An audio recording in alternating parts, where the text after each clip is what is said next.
Hey folks, welcome back to this video. In this video, I will show you how to reset Amazon Fire TV remote and fix your problems.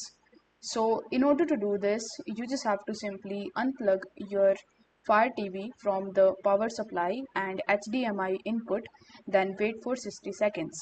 After that, you need to press and hold the left button and then menu button and then back button at the same time. Now you need to hold them for 12 seconds.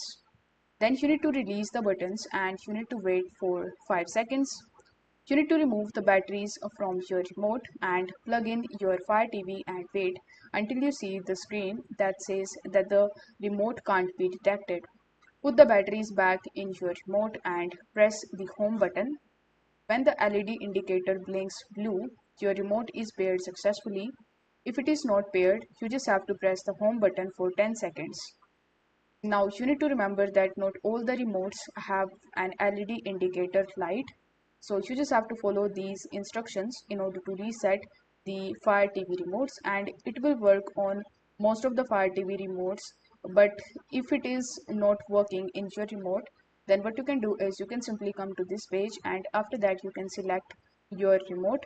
Let's say you have this type of remote, so you just have to simply click on it, and in the right hand section you will be able to see the reset instructions associated with that particular remote that you have.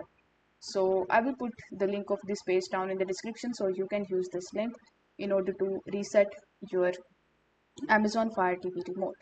I hope this video was helpful, and if it was, then don't forget to like the video and subscribe to the channel.